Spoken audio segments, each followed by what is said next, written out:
Any questions, please come and find me. I'll be walking around the world wearing a red dress today. Or any of the English you have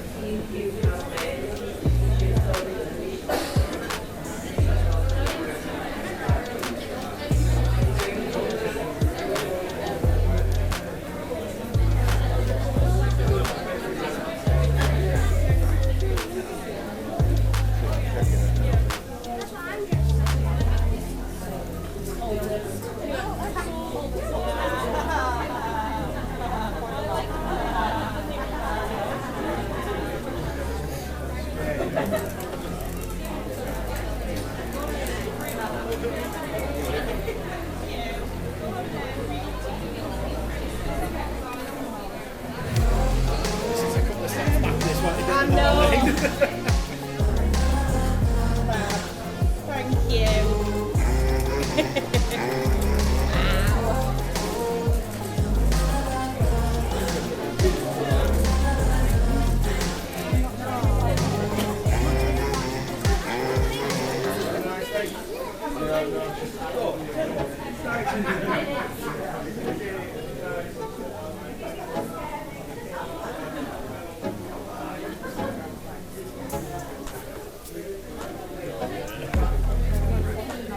It's from Bingley.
You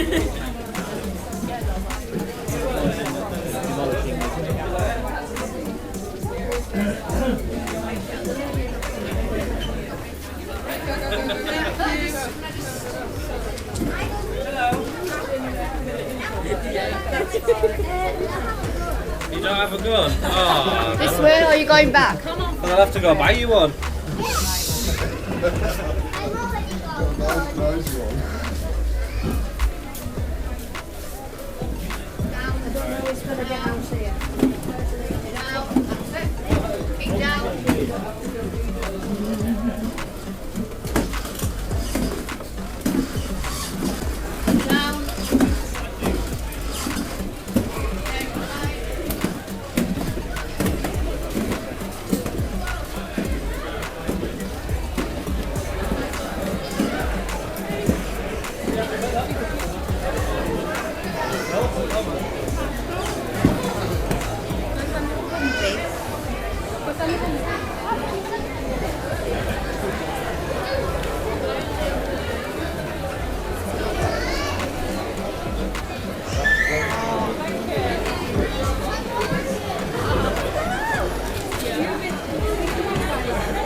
Sorry, sorry, sir.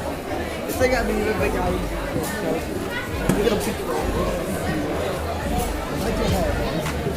I instantly know what you meant, and I love that. It's as if we're of a hive. You said we are. The entire flavor is a hive. You should know. Kind of high,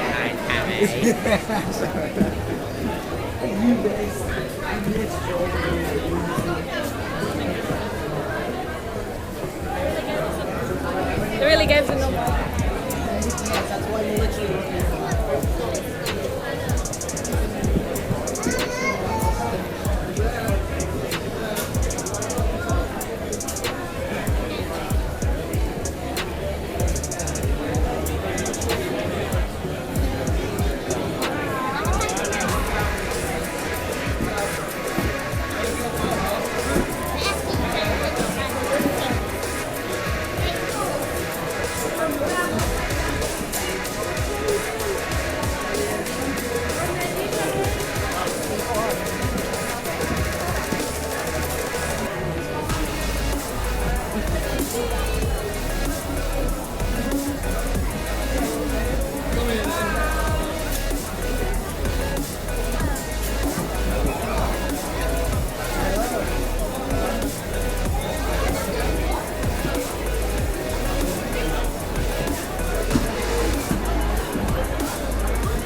Bumblebee, squidge.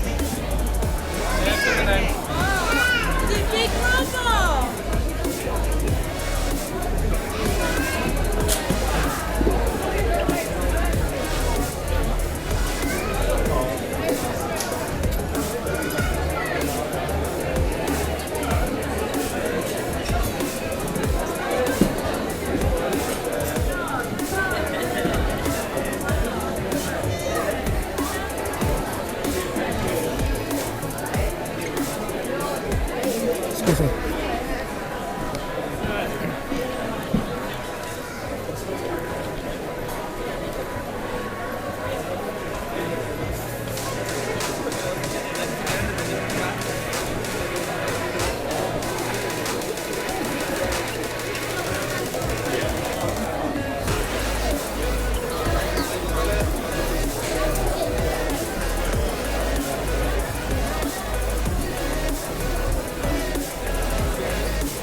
dinners. Well, these dinners.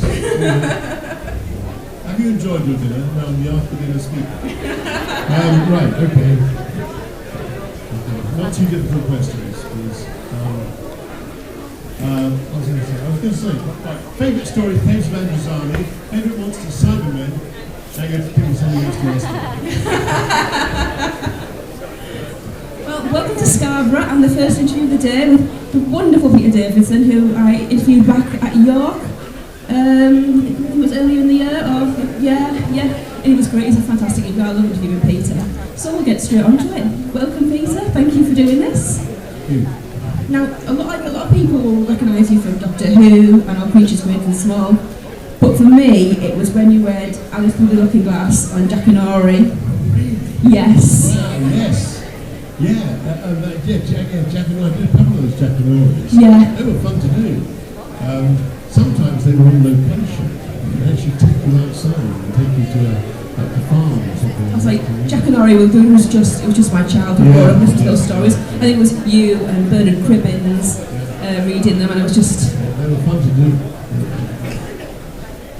So what was it, when you were doing them, what was it like reading the stories? Did you have them on a script in front of you? You had it, you had it on autocue. Yes. So you just sort of read it. Obviously you had to read it a few times before, so you knew what you were doing. But they generally did them in one afternoon, one day, then they went out in 15-minute episodes on BBC. And they always had me hooked. I was always like, I need the next one, I need the next one. Yeah. But from there was Tristan or All Creatures Great and Small. Now, how did Tristan come about?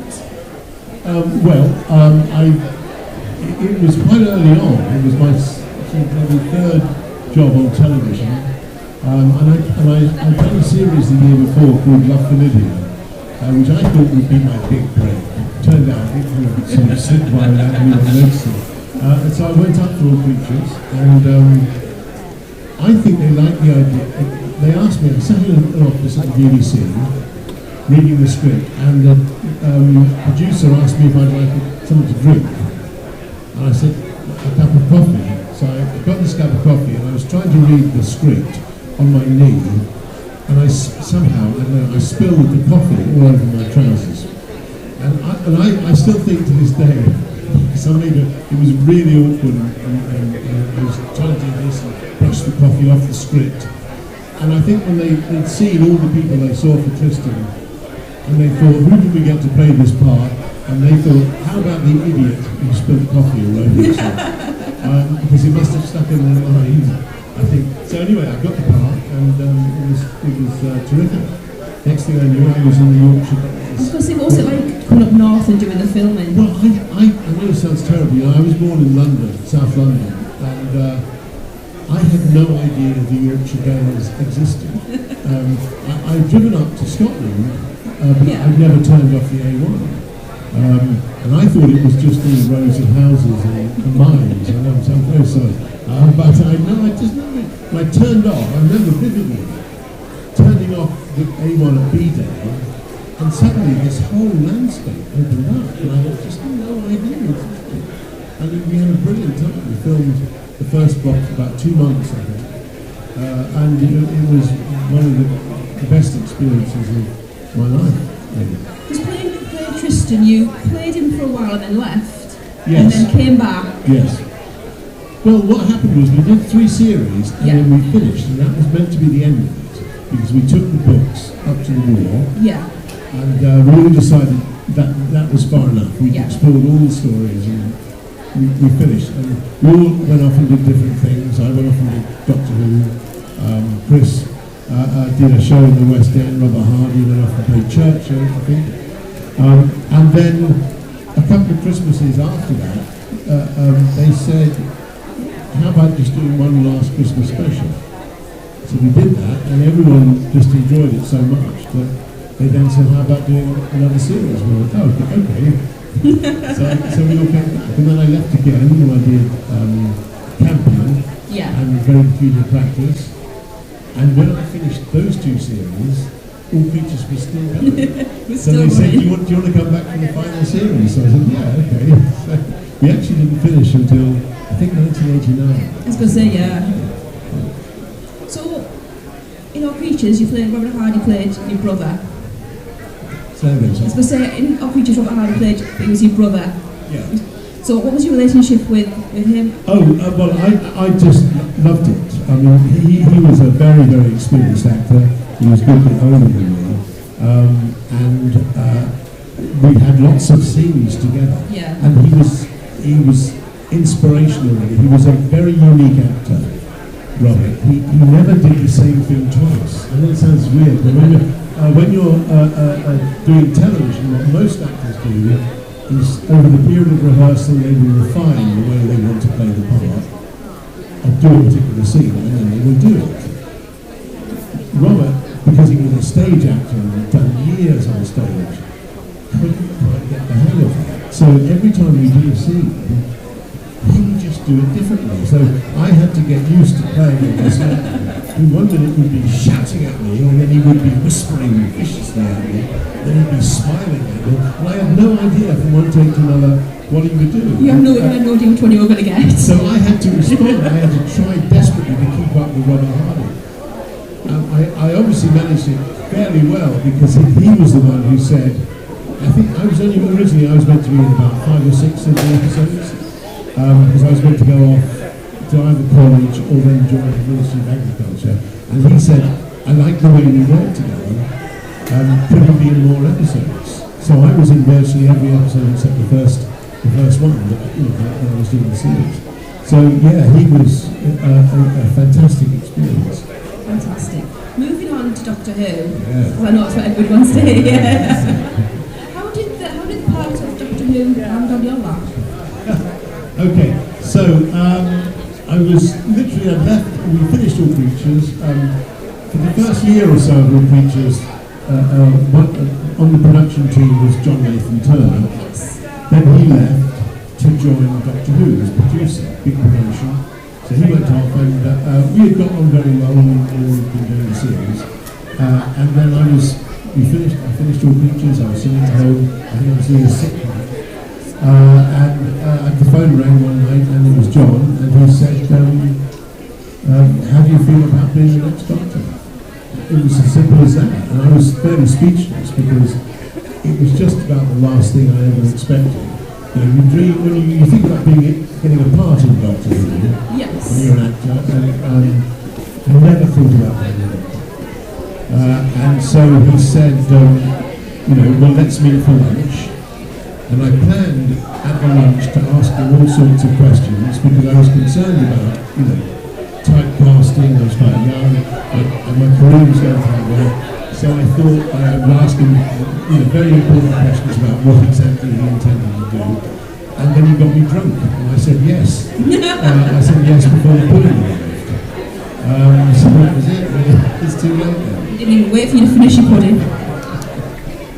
Yeah, it was good. I don't regret it. What was your most memorable moment while playing Doctor Who? Gosh, that's the difficult one. I remember meeting the 3 companions, that I started off with. We had this meeting, and I got the impression, I don't know if they liked me or not, but I got the impression they were relieved it wasn't Tom Baker. Because I think Tom had become over the years quite difficult in terms of to the Doctor. I mean, it was really, I think, he'll admit that now, but it was time he left. Every time he did, because he didn't like I don't think he got on particularly well with John and the script writers. And when you do a part for that long, you just tend to get a bit grumpy. Yeah. I remember the first time I met Tom, I came along to the studio to do the regeneration scene. And I opened the studio door to go sort of wait outside, and all I could hear was Tom screaming at people. I had no idea what it was about. And I thought, oh no. We ended up doing the regeneration scene in 2 minutes at the end of that day on shoe. And I think it was that pressure that we were always under. You know, we didn't have enough time to do the series, to do the scenes properly. It was always frustrating. I was meant to do this Barrie generation scene in the afternoon, and it was done at 5 in the evening. So I think that's what contributed to Tom's frustration. And I didn't find that out, of course, later till I started. And you realise, how can we get this done in 5 minutes? Do you have a favourite Doctor? Of the classic Doctors or the new Doctors? What do you say? Or will you put them all together? All together. Okay, that's Excluding David Tennant. I think David did a fantastic job. He was a huge Doctor Who fan when he came into it, and you could tell that by the way he played it. And can I just say at this point, in this reference, there's this thing that has gone viral with me holding up a sign. Yes, there is. He's not special, and it's now been repeated. In fact, I think they're suing the copyright. I believe that there was. Yeah, there was he'd done it to Ty. Yeah, that's right. Yeah, but my point is that I wouldn't have held up that notice if he wasn't special. Yeah. You see what I mean? Yeah. I couldn't have done it if I thought he wasn't special. So it's just a funny gag, and I didn't even mean it to go viral. I did it. It was at the Wales, I think. Yeah. I held it up as a joke to send to my daughter, so I sent it to her. And of course, she, being the queen of social media, stuck it on Instagram. It went viral from her straight away. There we go. Yeah, that's right. Yes. Yes, so favourite David Doctors. did a fantastic job, and I think certainly if you're a classic Doctor, you have to. I think Patrick Troughton was Yes. because he was the first regeneration, and I had watched William Hartnell on TV for 3 years, and I was absolutely prepared to hate Patrick Troughton's performance, but he sort of won everyone over, literally in the first couple of episodes that he did. And if he hadn't got that right, none of us would be here. I was going to say, the first regeneration is going to be the hardest one because no one had ever thought about it. It wasn't. It was only that William Hartnell had done 3 years and he was getting ill and he couldn't continue, and the series was very successful. So some bright spark at the BBC thought, what are we going to do? We don't want to cancel the series. How about making him regenerate into a different actor? So that's how it started. And that's why it's kept going. Fantastic. Talking of David, what did you think of David's portrayal of the Doctor? David, my son-in-law's portrayal of the Doctor. Yeah, what did you think of his portrayal of it? If you were going to critique it, he was alright. It's okay. He was passable. He did use. I claim I'm the first person to say run, which David then picked up on quite a lot. No, it was great. It was great, and eventually I did work. I actually worked with him before in something called Mrs. Bragg's Mysteries, but we hadn't really got to know each other. But then I got the call to go to do Time Crash. And during David's, I don't know, was it first or second season, I can't remember. But we did Time Crash, but I agreed only to do it if he'd marry my daughter. Because, it worked out well. Getting her off my hands was most important. It became his problem then. His problem. I still think that it's very nice to have a son-in-law who's a Doctor Who as well. It's fun conversations at lunchtime, Sunday lunch at the house. But I think it's because the reason they got together, I kind of saw it coming, because obviously Georgia was very, very beautiful, and she did a fantastic job in The Doctor's Daughter. But she was also uniquely unimpressed with David, because he was Doctor Who, and she would just say, "Yeah, my dad was Doctor Who too." So it was nothing special to her. He was like, "Oh, I'm the Doctor." Like, and I grew up and my dad was the Doctor. It was very good. It was very good. I was going to say, I said it in York, and I'll say it here. I didn't want to finish the question about. You asked the question about David. Yes. No, I just thought he brought when the new series came back, it was great. And Chris Eccleston did a fine job, and he had some, Russell T. Davis had written some brilliant stories. But I just thought that David brought that passion and that love for the Doctor that he put into it. Of the new Doctors, he's my favourite one because when he's acting, his face is so expressive. Yeah. He just seems so happy to be there. He was just loving every minute of it. Which is why I think now he's gone back to it. Oh, when they announced that, I was like, yes, dreams do come true. You can't resist it, he's like a drug.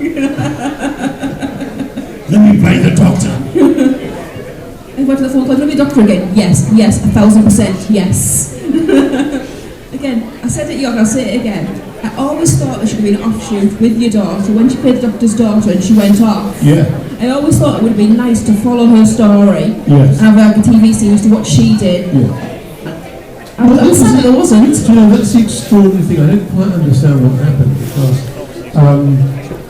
when in the original version of the Doctor's daughter, she died at the end, which I know she did in the story too. But then she came back to life. But in the original version, she didn't. She just died. She just died, and it was, I think, I was right in saying, Stephen Moffat, who was about to take over, came back and said to Russell T. Davis, "Don't let her die." So they changed the story, and she ended up flying off around the universe, which I thought was an absolute opportunity. It was a total setup. I was waiting for it. I was like, yes. Have a spin-off, but it didn't. What is she doing? Where is she? It didn't for some reason happen. Whether that was because she was busy having babies for 6 years, I don't know. But it didn't happen. But she does the big finish story. They could have brought the babies in. Yeah, I know. I mean, I still think it's impossible that she will make a reappearance at some point. You can always hope. Yeah. I'll just keep watching, waiting for it to turn. Now, you've also done a lot of theatre work. You've played such parts of Lysander and Midsummer Night's Dream, Amos Hart in Chicago, King Arthur in Spamalot, and Professor Callahan in Legally Blonde. Yes. How does it differ being doing the theatre to working on the TV? It's a different experience entirely, obviously. But what I find is I tend to love the one I'm doing. Theatre is great because you get to you're playing one part, which you might think is boring, but you get to try different things every night. And some nights it will go fantastically well with an audience, and you think, right, that's it, I've cracked it, that's the way I have to do this part. And the next night you'll do exactly the same thing, and there's no reaction to it. So it's hard to kind of pin anything down. Different audiences But react to you're different always things. trying, and even if it goes horribly wrong, which occasionally it does in theatre, those 800 people will leave, and another 800 people will come the next night, and so you think, I'm not really good. Just try again. So it's whereas television or film, what I love about that is that you are ending up with a definitive product. At the end of you've done it, you can say, this is what we worked on, this is the series, this is the film, or whatever it is. With theatre, the frustrating thing is, once you finish the run, it's gone. It's just a memory. So I just find I don't really have a favourite. Although as I get older, I worry if I won't remember my favourites instead. So I think probably now I'm very happy to do things I'm doing on TV. If someone came and offered me a great part on stage, I dare say I'd do it, but it would be terrifying. I suppose because it's live and one mistake and everyone sees it. But you like the one. I find I like the one I'm doing at the time. Yeah. I was going to say one of the questions was, do you have a favourite theatre part you've played, a favourite role in theatre? I think it probably would be. I did Gypsy in West End. Yes. In 2016, I think. Yeah. With Imelda Staunton, and that was hugely enjoyable because it's almost like both things. It's a musical, but it's also a very dramatic. It is, yes. Play, an emotional play. So I think probably that would be my favourite part that I've played. Oh, fantastic. Well, thank you for joining joining us. Before you go, I'm going to do my favourite rapid fire questions, you know, the nitty gritty, what people want to know. So, sweet or savoury? Sweet. Working in TV or working in theatre? Well, apparently as I get older, working in TV, I'd say. Hot or cold weather? Cold. Pancakes or waffles? Pancakes. I told you this was the important stuff. Fantasies or dramas? Fantasies or dramas? Yes, dramas. Doctor Who or Tristan Farnham? Oh, that's so difficult.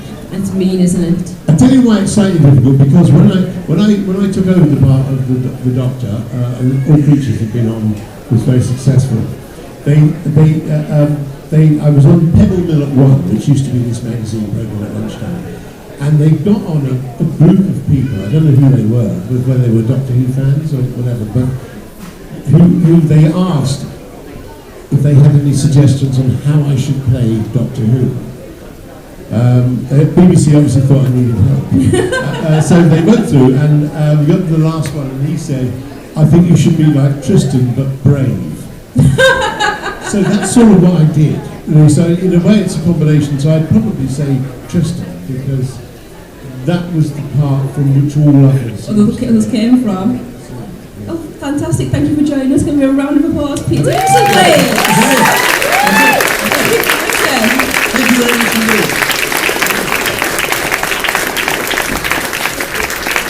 I don't mean to offend the Doctor Who fans here, which of course is 99% of you. But Tristan, I think, is sort of what's I suppose you love every role when you're playing the role. That's why I'm here. Yeah. Yeah. All right. Okay. Thank you very much indeed. Nice to see you. Yeah.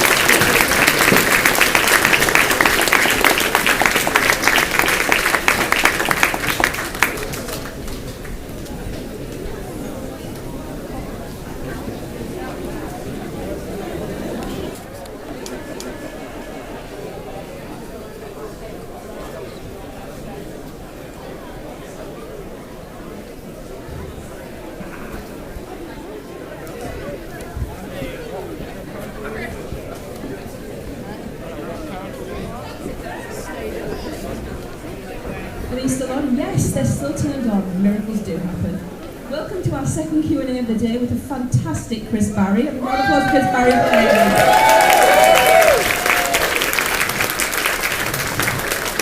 Thank you very much indeed. Great to be in Scarborough. I think I was here about 6 years ago, but it's just I'm so glad that they haven't done anything stupid like knock this building down, which some councils do these days.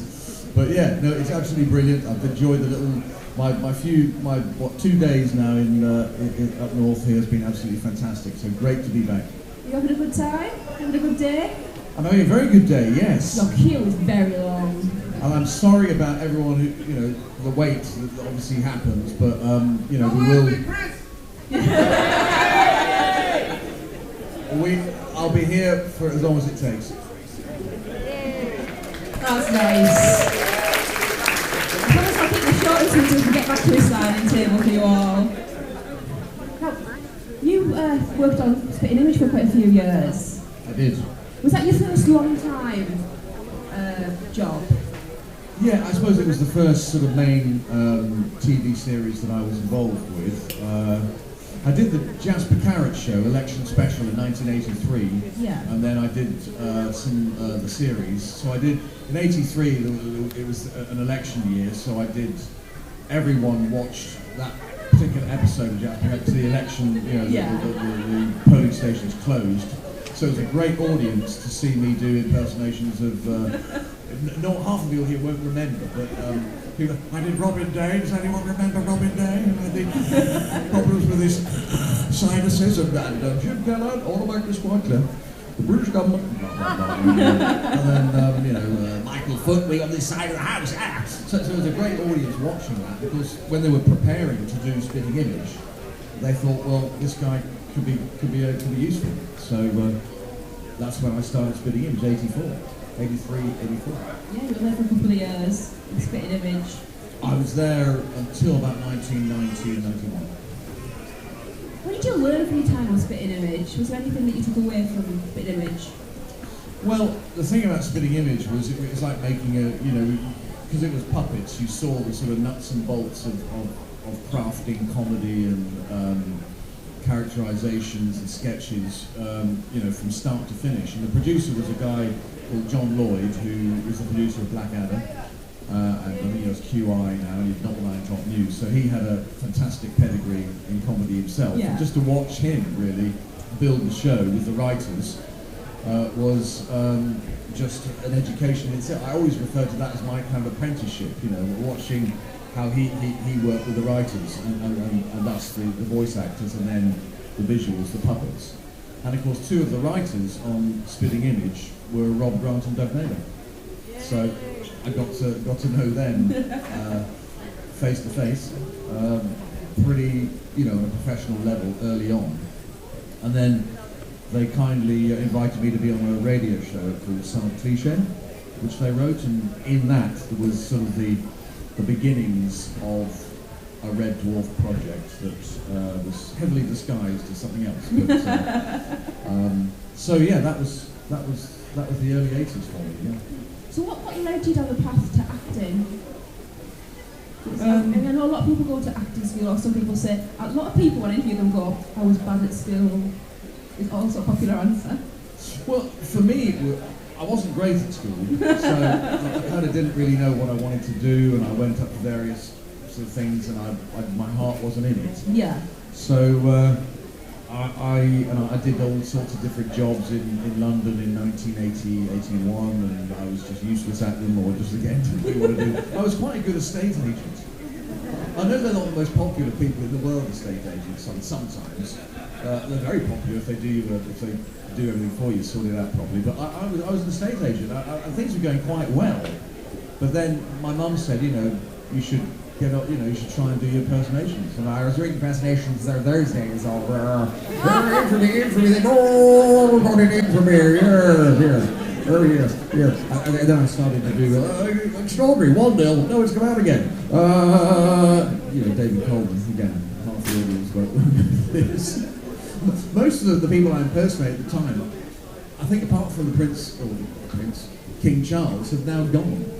So nothing tells you that you're aging more than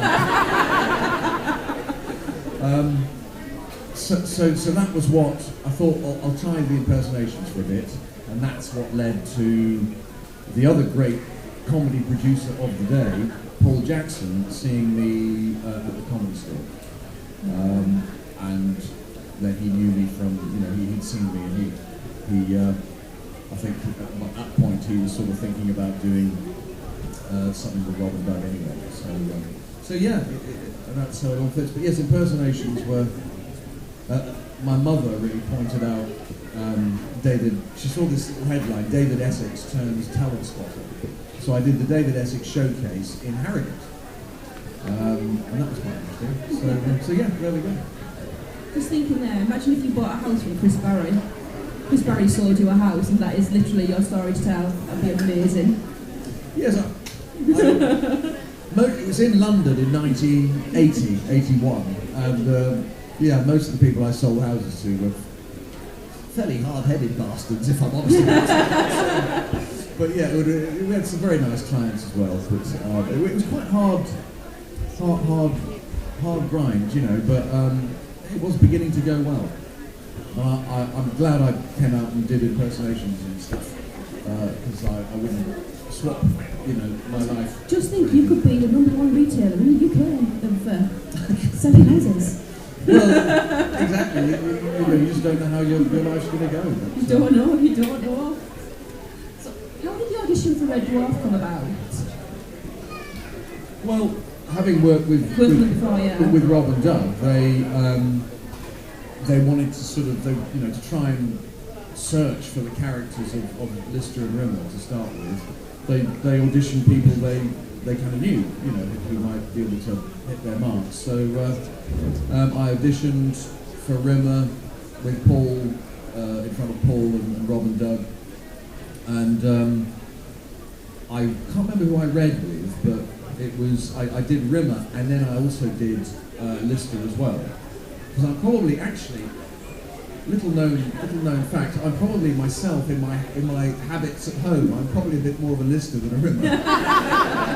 In other words, as my wife always says, wherever you are in the house, it looks like a bomb's hit it. You know? So I'm sort of there are elements of the sort of slobbiness, if you like, of Lister. But when I read, obviously the sort of anally retentive, up the ziggurat, toodle pipsky of Rimmer was more suited to me on the day. So that was the one. But then we were offered the job, and then we were told we weren't going to get the job. And two other actors were offered the job, and then they said they got that wrong, and we were then offered it again. We're glad they got that wrong, because we couldn't So imagine am I. anyone else playing Rimmer. So am I. What was the favourite thing about Rimmer for you? I think my favourite thing about Rimmer is obviously overall he is the fall guy. He is the one who. He's great petrol for the comedy, if you like. There's always, he's always struggling.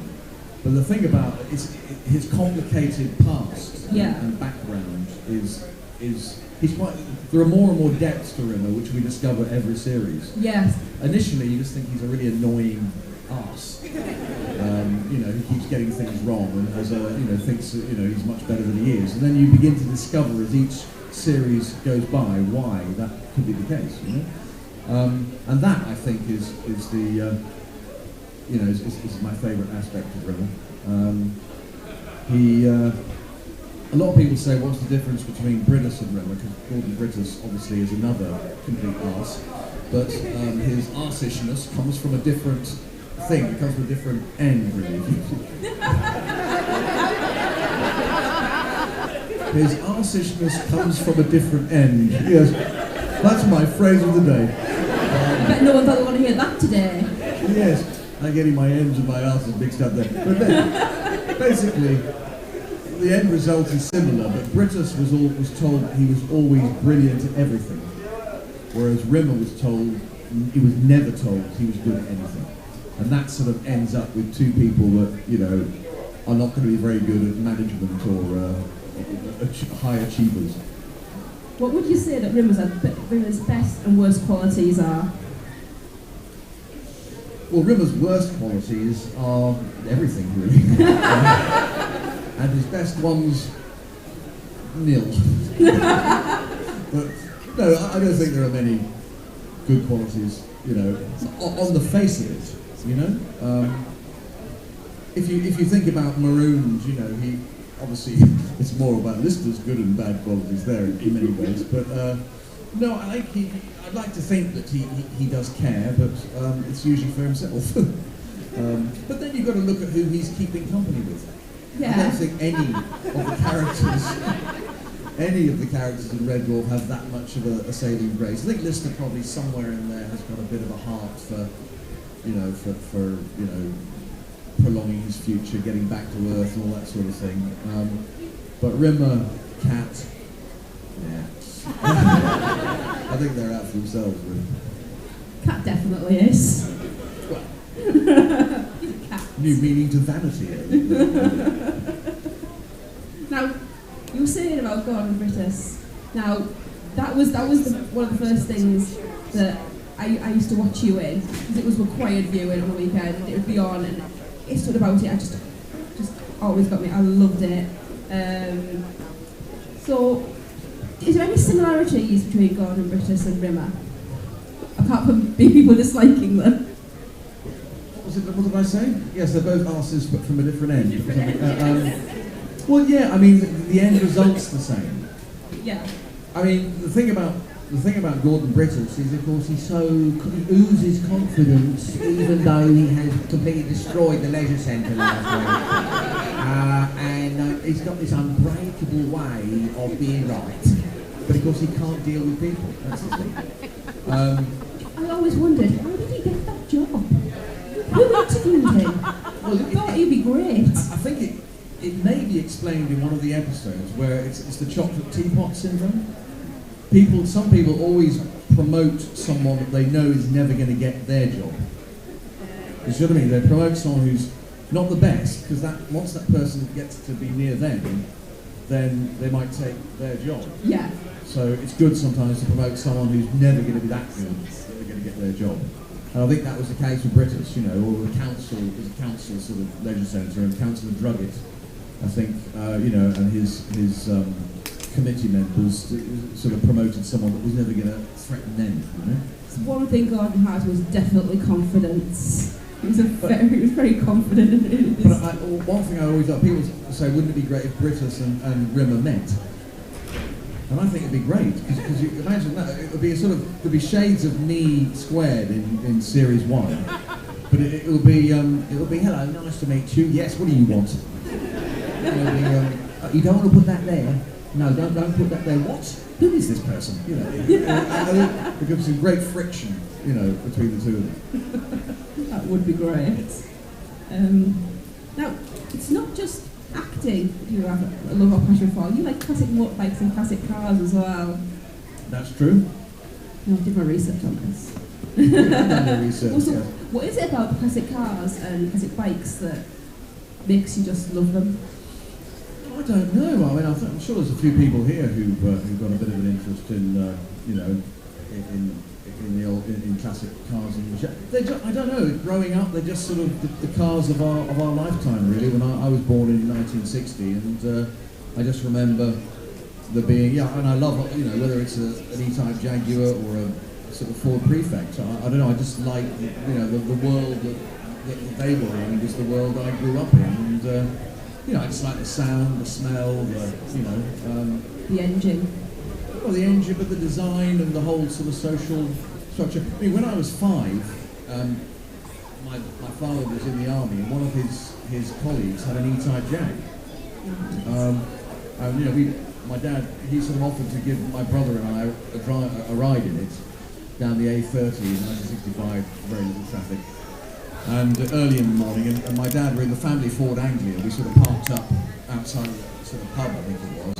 And then this colleague of my dad drove us down the A30 and I remember about over 100, probably 105 miles an hour. Because the speedo on an E-Type was wavering like that, but he was Captain Cracks driving the car, sort of saying, yeah, we're doing about 105, 110 now, boys.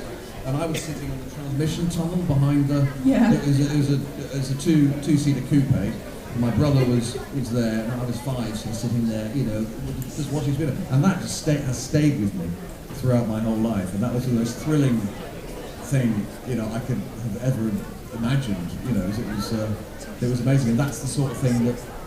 And the same with motorbikes. You know, the old bikes sound like to me proper bikes, you know, proper machinery. It's living, it's there, you've got to nurture it, you've got to, you know, they're living things. So I've just grown up loving them, you know. Would you ever present like a full-on like car show?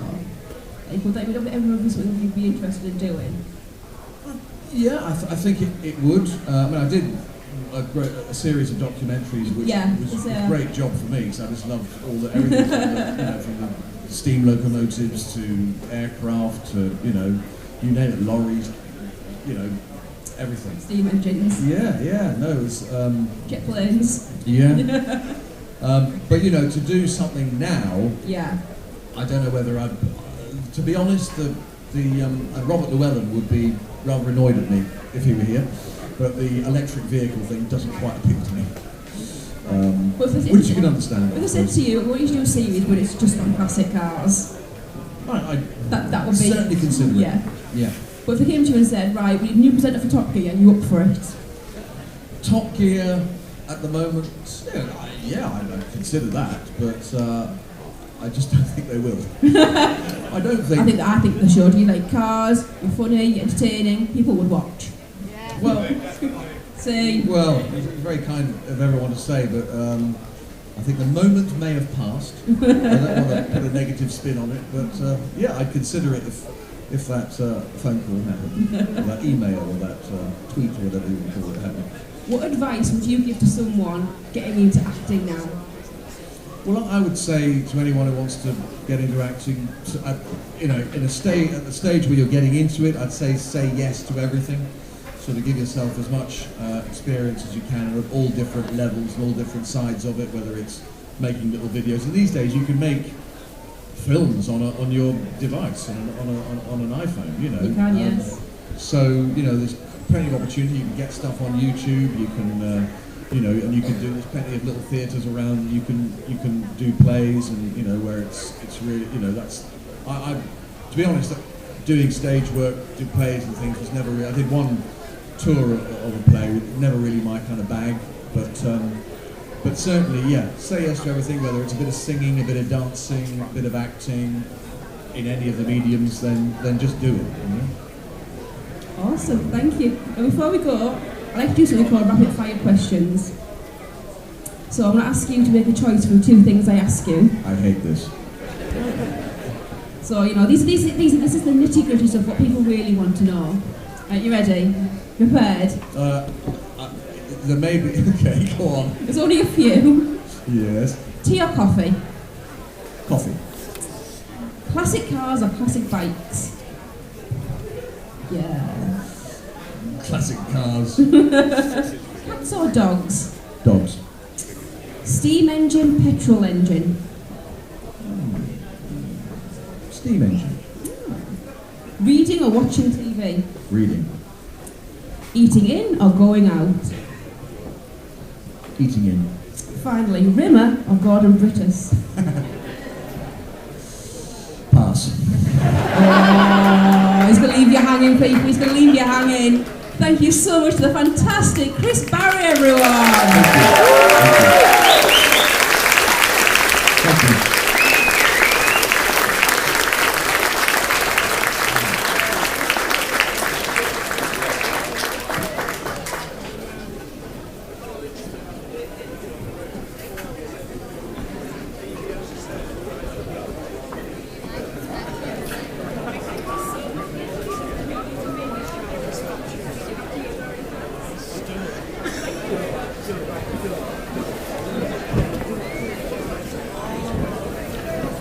So they were kind of happening at the same time.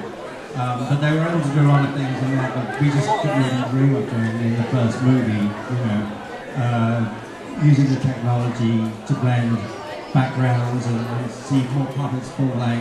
I think Jim would have been really excited because he was all about the technology and what that could allow him to do. And he was always years ahead of what was available to him. So I think he would have really loved that actually. And they had a second series that they were ready to go with, but I think the numbers weren't quite there and it was quite an expensive show. So I believe that's kind of what stopped them. But I think it was a good idea to go for series rather than film because they can develop so much more with the characters. And, you know, I think it was a good solution. So. And then there was somebody else, there was one more somewhere. Yeah, back there. Run! Here comes Joe. Thank you for all your hard work. I wondered if there was ever a great scene you was involved with that never quite made it to air. If you could tell us something about it. I only heard half that. So anything that you did that didn't make it to air, Tell us a bit about it. we want to know a bit about it. Didn't make it to air. No, I don't think so. I mean, there are things we did that little things that don't quite make it, but usually time is so valuable that you know, and they spent so much money on it, they're going to find a way of using it sooner or later. Nothing really comes to mind. The things that we've done that haven't made it. There is some stuff that I can't remember. So, and that's the thing, you know, there are some great things that you do that just come and go and you never remember again, whereas things like Star Wars live on forever. So, I mean, perhaps some of my best work is gone forever too. It's quite possible. That's a good excuse, isn't it? Oh yeah, all my best stuff doesn't exist anymore. At least you know it's rubbish. Yeah. Yeah, that wraps it up. It's a good excuse. Yeah, that wraps it up. That wraps it up. Yeah. Thank you for being patient. Thank you again, everyone. Big round of applause for me. Have a good rest of the day. May the force be with you. Thank you. Thank you, Joe. What a fantastic You've got the job. Hey! I won't say which job. Okay, I'm leaving now. Embarrassing. I'm leaving.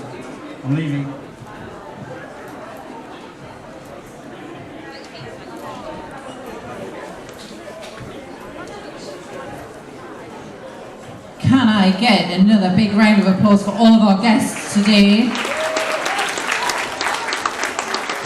It's lovely being able to get every one of them up on stage to be able to do Q&A sessions, because there are times where there's stuff that you guys want to know and maybe you don't get a chance when you're at the table, so it's always handy. Our guests are here until 5 p.m.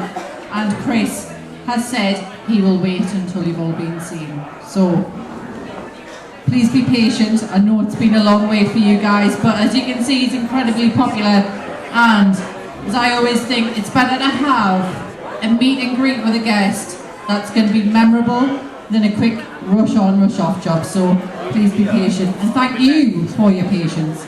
Right, I'm going to welcome the lovely Donna up on stage now to have a bit of a chat with me when I'm up here. So when I see them coming up, I'm like, oh wow, look at this.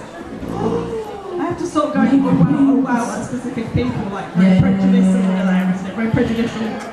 Oh, get over there. We're being lurked up on. Right, I need to go grab a pen for you, my lovely. So all my under people, under 14 pounds. I said 16 earlier, randomly as well.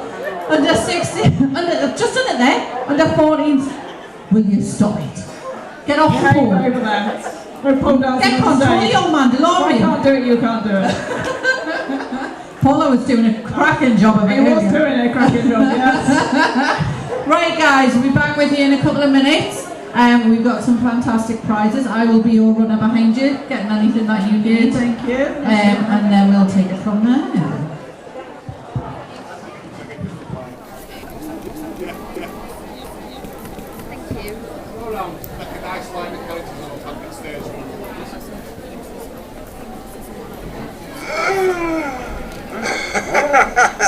Kill me!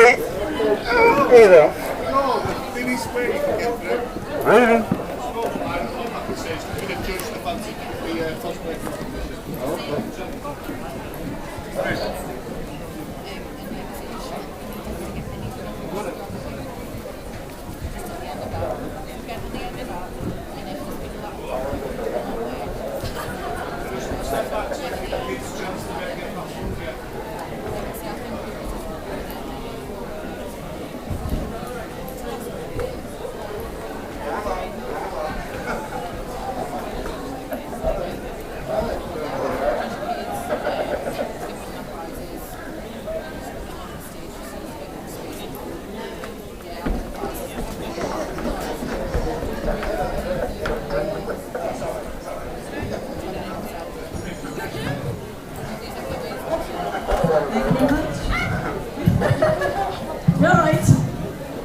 Dropping off all day, so we're doing well, looking professional today. Right, so we've got the under 14s masquerade. Have we got? Is that Jocelyn? Jocelyn Dixon.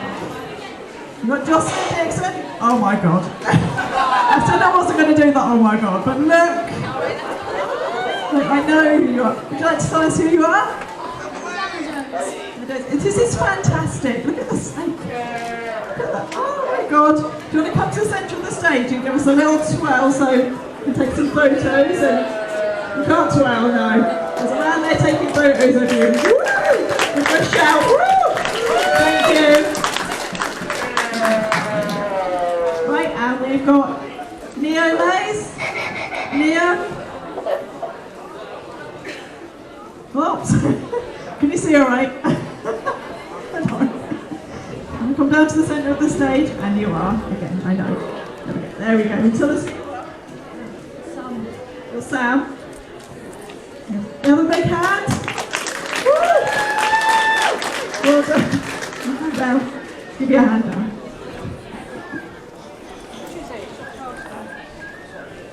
There we go. Right. Goffo. We got a Goffo. Oh! Woo! This is beautiful.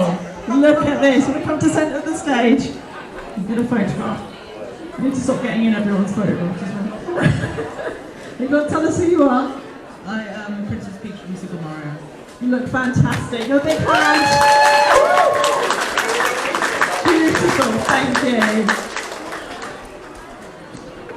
What have we got? Bunny. Bunny. Look at you. It's holding another day. Yay! You're doing better than I am. Come to centre stage. Do you want to tell us who you are? Fabulous, thank you. Big hand. And have we got red?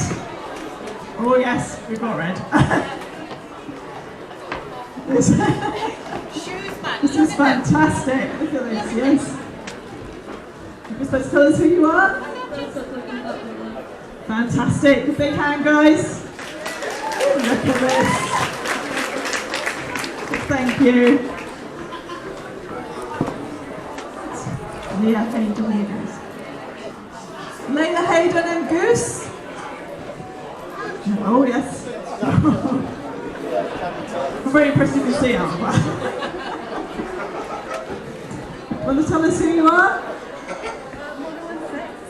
016. Good big hand, guys. Thank you very much.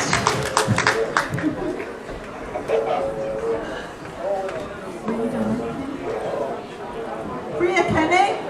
Oh, everyone's here, which is good. Can you tell us who you are? I'm Nezuko from Demon Slayer.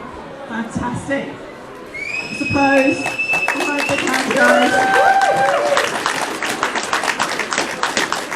Thank you.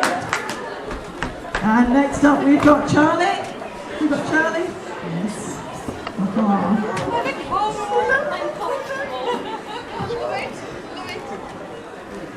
Is it alright to pick? You want to tell us who you are? I'm Kirishima from My Hero Academia. Fantastic. Big hand, guys.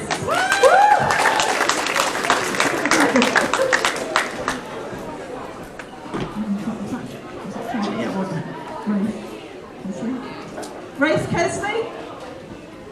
Rafe and Kelsey? Well, Raph and Kelsey? we know who you are. Look at that lightsaber. Tell us who you are.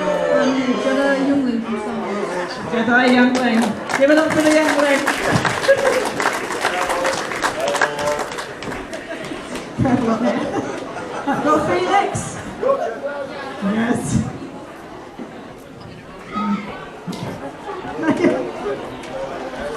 You want to tell us who you are? Well done. Give us a big hand. Woo! Thank you. Have we got Phoebe?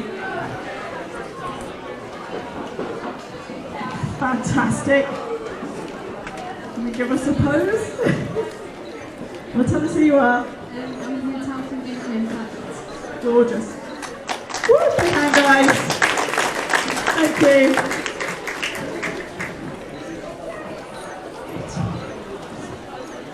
Sama? Is that Sama? Sama or Sammy? I'm just going to squeeze it behind you. Okay. Well, tell us who you are. Bonnie. Fabulous. Big hand, guys. Thank you. Woody? Have you got Woody? Yes. I'm getting Doctor Who vibes. Well, tell us who you are. I'm Pyro from Team Fortress 2. Well done. Do you want to put your mask on and get a pic? Alright, sorry. Thank you. And Dylan. Dylan. Do you want to tell us who you are? I'm Scout from Team Fortress 2. Well done, yes. Big hand, guys. Right, that is everybody. I know, how quick was that? Right, guys, so I'm going to take your sheet off you. There you go. Right, the 3 judges. Hey! Stop gassing! Hey! You're supposed to be judging. This isn't how you judge. It's not a gossip panel. You got done. Right, judges over here. Come here. Come in, point. Who was judging? Who was judging? Right.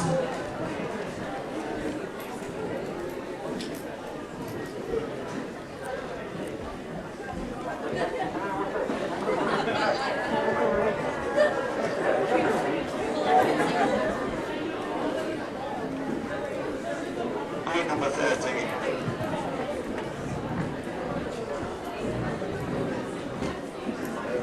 I'm glad I don't have that job.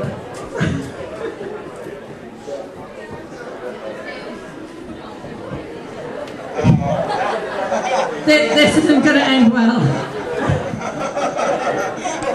Someone want to grab this microphone?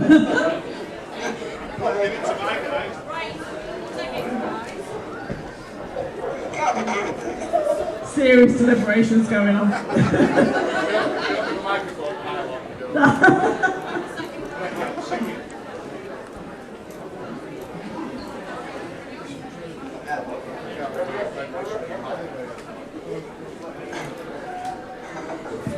You've got the biggest gun. Can't win just for having the biggest gun. Bigger than mine. Bigger than mine. And my bullet belt fell to pieces. I'm not doing well today. The blind leading the blind here. That one there. Yeah.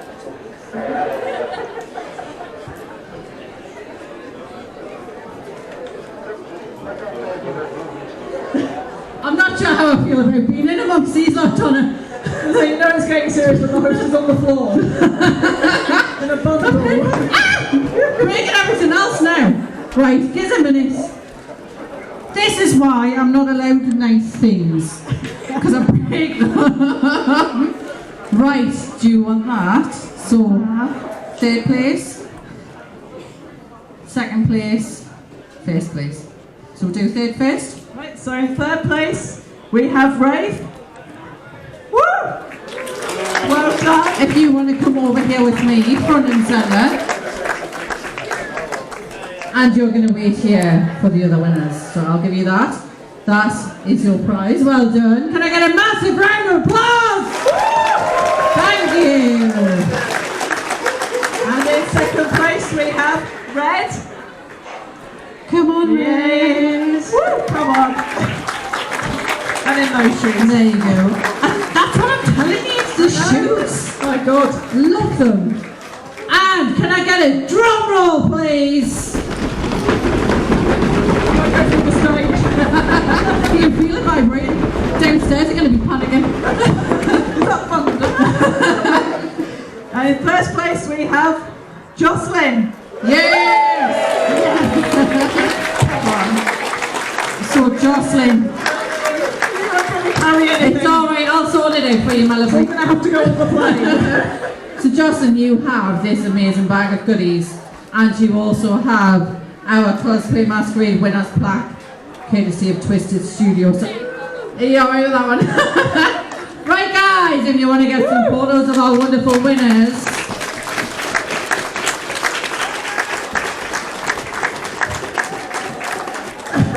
Absolutely lush. Thank you very much guys, and well done. Can I get a massive round of applause for all of our entrants, please? Alright guys, if I can have you off to the left here, I will hand this down for you. Right, under 14s, you can now take a seat. Can I have the over 14s across to this side here, please?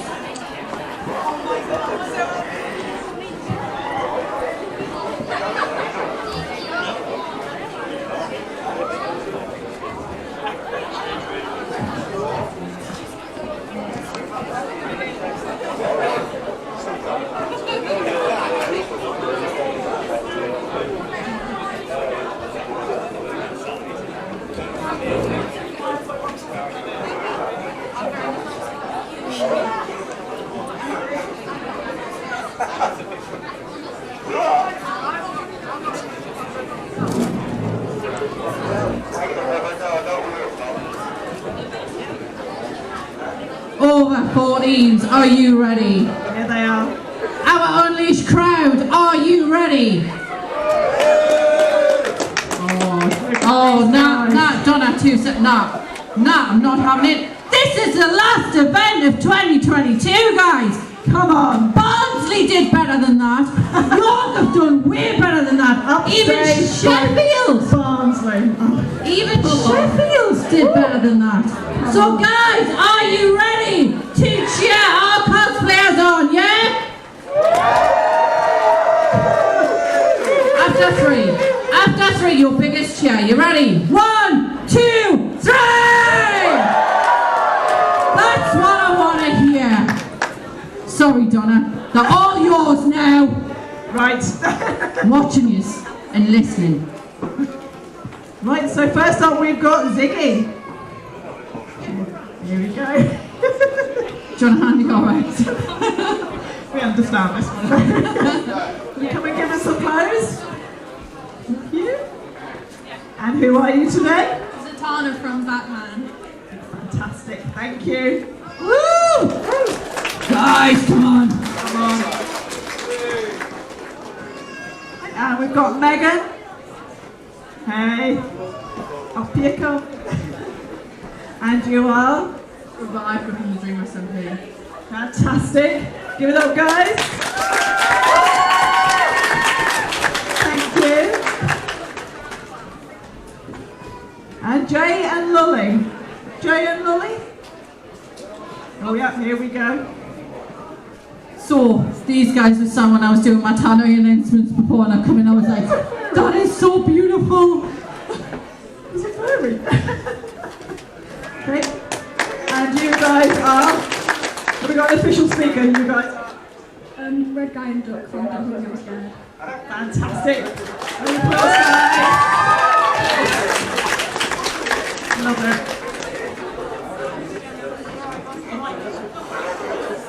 We've got Jason. Of course we have. Which? Tell us who you are. I'm Winnie Sanderson. Those teeth. Well done. Fabulous, thank you. Big hand, guys. I might stand by the stairs just in case, you know. If anybody needs any help, I'm here. You got bowled over then. And we've got Thunder. Here you come. And you are? Medieval Deku. Fantastic, big hand, guys. Look at this.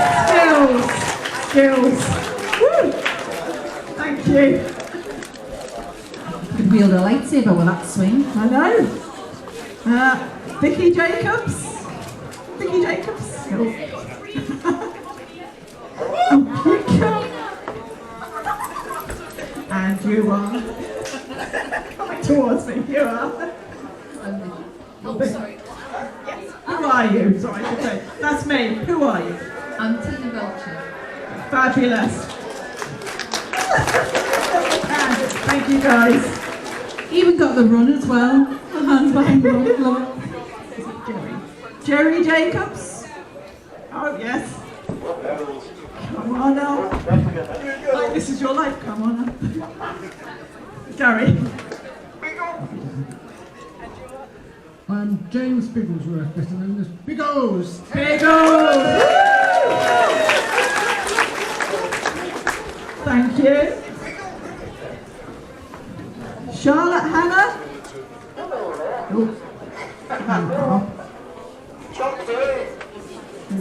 Fantastic. Woo! And you are? Sally from The Nightmare Before Christmas. Fantastic. Great festive as well. You guys. We've got Charlie Hart. Look at this. I love stuff like this. Look at the sparkle. These are my favourite types of things. This is why I can't judge, because I look at things and I either go, oh, shiny or oh, shoes. Newcomers. Barbie Mariposa. Absolutely fabulous. Thank you, guys.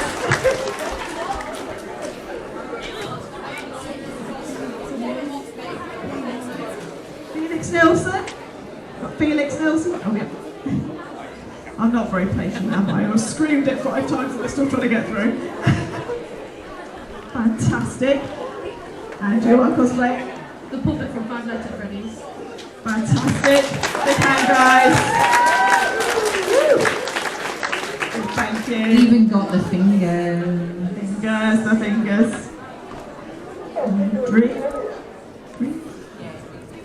Dream. Big group, guys. Get yourselves up. Big group. Oh God, here we go. Oh, the take over the stage. Am I laughing? It's true though, isn't it? Yeah, it is, yeah. And they grow every time. There's so many of them. It just goes on the rest of the entire group. I suggest somewhere in the middle, Donna. Somewhere. Do you want to tell us about yourself? Who's got designated speaker? So we've got Tomo, we've got Sapna, Kambu, Tommy, Eric, George, Poppy, Dream, we've got 2 Wilbers, and we've got 2 tech girls. Okay, I'm going to get out of the way so we can take photos. You guys. Big hand for this huge group of people. Fantastic. Thank you. You guys are amazing. Can I just point out? No, look at these. How are you balancing? What's going on? To do power make noises. Those stairs and those would be terrifying though. Go back down. Do you want me to get on the floor to help you? Yeah? Okay. Massive round of applause. It's because I was looking at the feet. You're just looking at them. They terrify me. It's just no more. There's more. Oh my It's just God. no way of balancing, is there really? I can't balance on flat shoes. Good grief. Right, we've got Alex. Can my dream guys move across to one side a little bit? Just there's so many of you. Here we go. Thank you very much, guys. Hiya, and Alex, you are cosplaying? I'm from the Time Shop. I'm from the Time Folger. It's nerve-wracking, isn't it? Thank you for coming up. Well done. We've got Robin. Yes. Oh, look at this. This guy got one of my little cards earlier. Bigger gun. Very inadequate.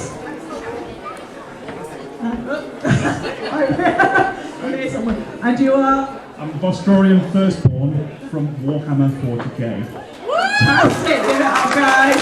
Fantastic.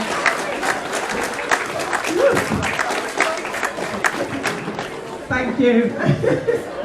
Our games guys downstairs have been well impressed with that cosplay. Too tall for us there. Gavin? Let Mr. Flibble through. No, it's Mr. Flibble. Stealing Mr. Flibble. I'm going to mug you for Mr. Flibble. Look at this. It's fantastic. Let's say if you wear Mr. Flibble. It's going to be WWO. So we know who you are, but... No. Have you had the chat? Good. Did you like Mr. Flibble? Fantastic. Big hand for Rimmer. It's fantastic. What's where I am now? Sable Wolf? Oh yes. I'm going with big shoes. And you are? Raven from Teen Titans. Fantastic. Big hand, guys. Love this. She looks incredible. I spotted that earlier. I was like, oh, you look amazing. Purple. Pandora's box.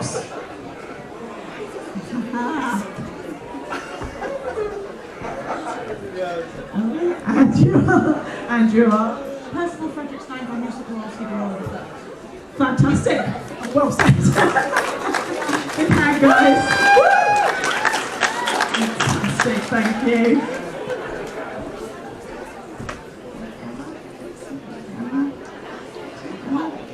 We've got Ella Carney. Ella.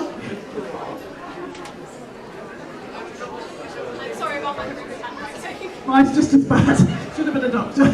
I normally can't read it because I've got my contacts in. Is it me? You know who you are, but Oh, there you go, music world. you look fantastic. Big hand, guys.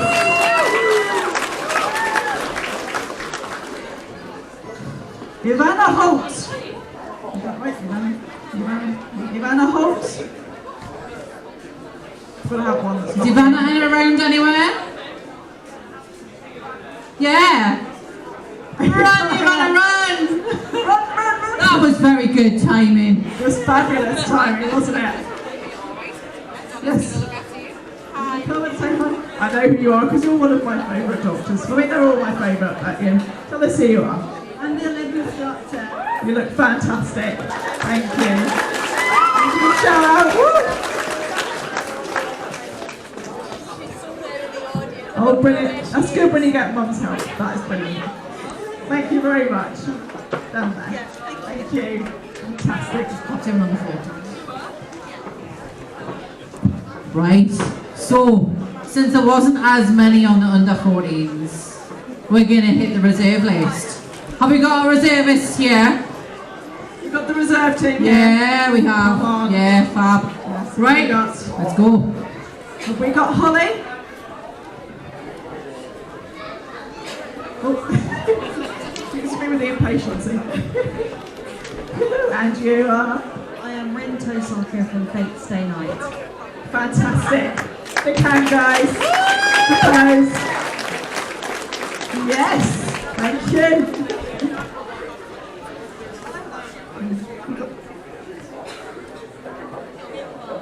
I've got Jim Eltharian. Yeah, we've got a gym. We've got a gym. We got a gym. You look like a gym. Hiya, and you are? From Stranger Things, yes. That guys, woo! Fantastic, thank you. Love it. Oh.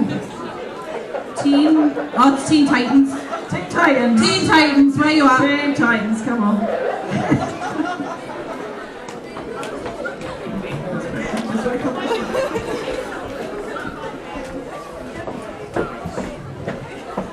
Do we have an official speaker or are we all going?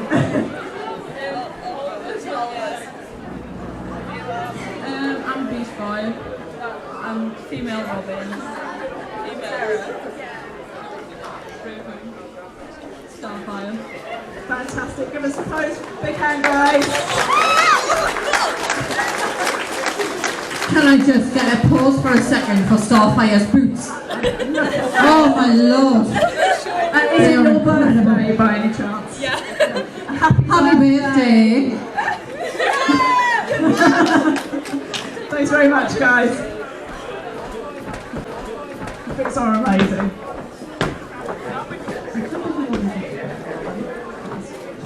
Got a John? John Sturdy. Yes, that man. Of course, we have another purple. I'm liking the purple. Purple's my favourite colour. Yes. Mine's lime green, that's why Paul's got his hair back. Come, centre stage. Come. Tell us who you are. Julian Slink, host of Blood Drive. Yes! Woo! Good hand, guys. Good hand. Fantastic, thank you.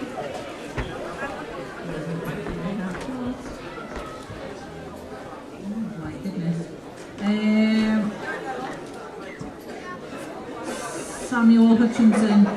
I've got Dee Dee, but I don't know if Dee Dee's in with Billy or Dee Dee's a squeeze in somewhere else.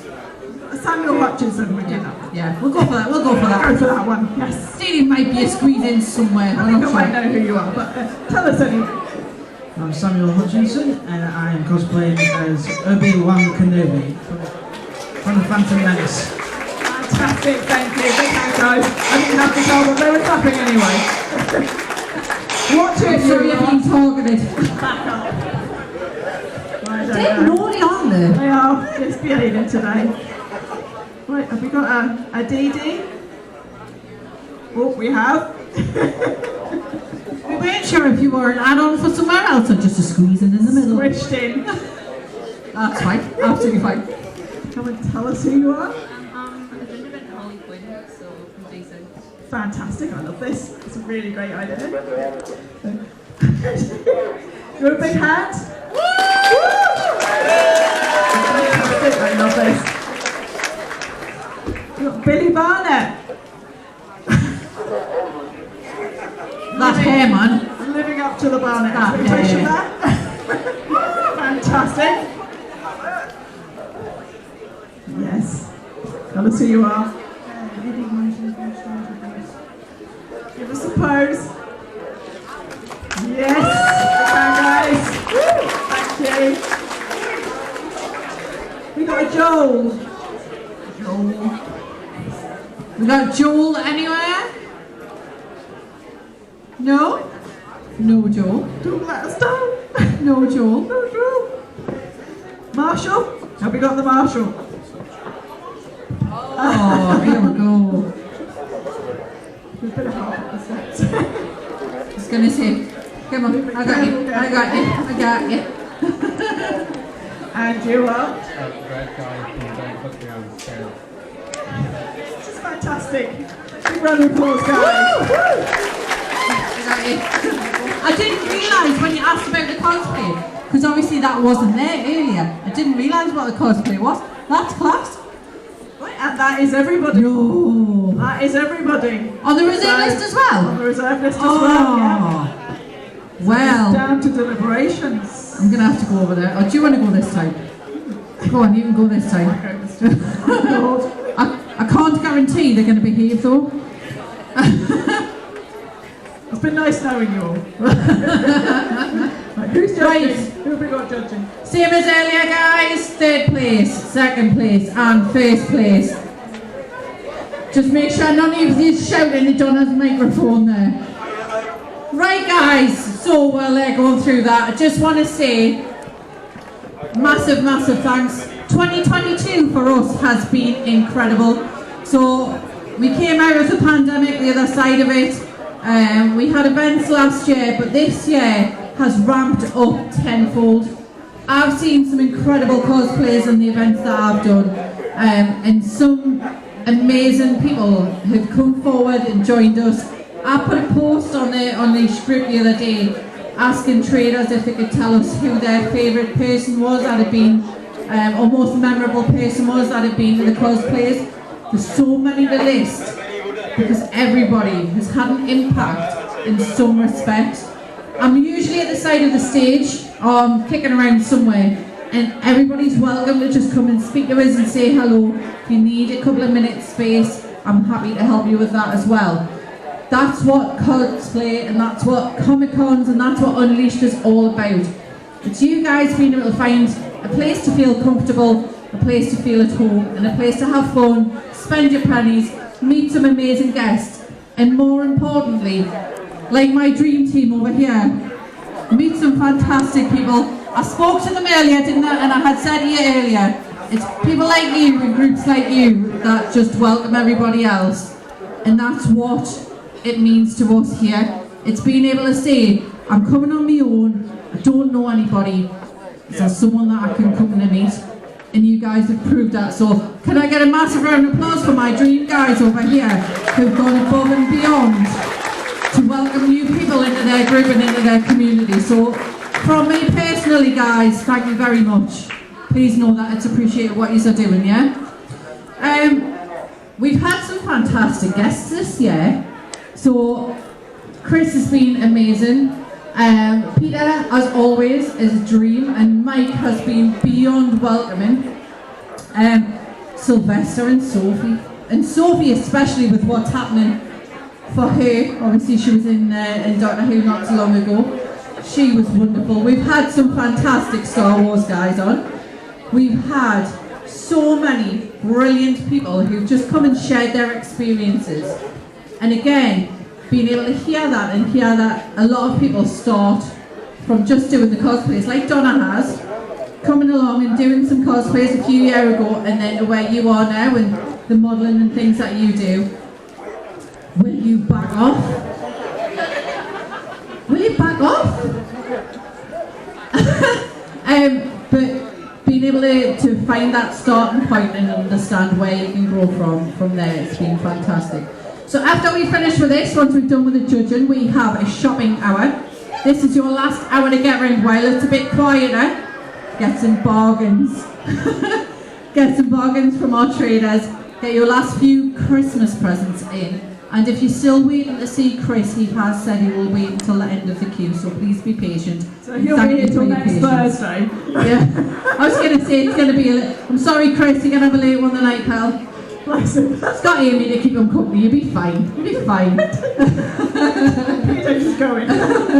But no, from me personally, guys, and from everybody at Unleashed, thank you so much, and thank you to our cosplayers who come and our regulars who come. We absolutely love you all. So, Donna, we have the results. Oh, right. Let me get my prizes ready.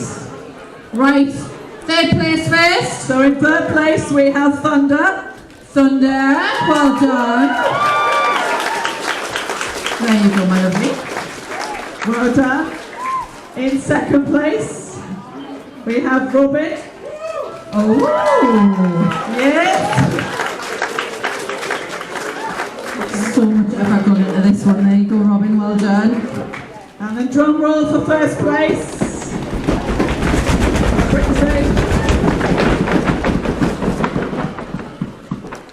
It's Biggles. Where are you? Biggles! Well done. There is your prize bag, Biggles. And there is your cosplay mascot. I go through the bags, you know. I want to know what's in them. It's a Doctor Who poster. There's loads. There's loads. So can we get a massive round of applause for our 3 winners?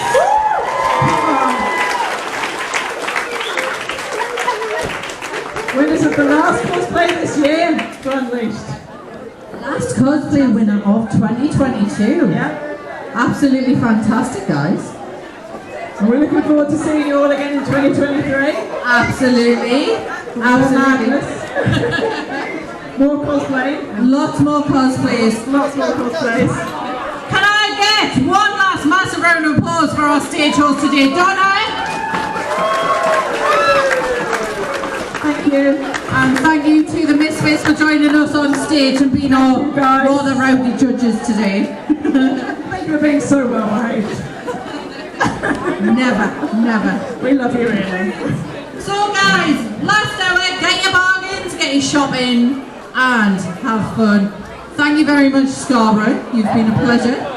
If you've got any photos that you've taken today and you're on the Unleashed events page, please pop them on so we can let everybody see all the photos that we've got of them, for anybody who hasn't got any pics.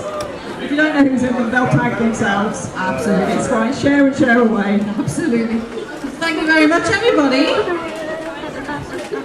And enjoy the rest of your afternoon.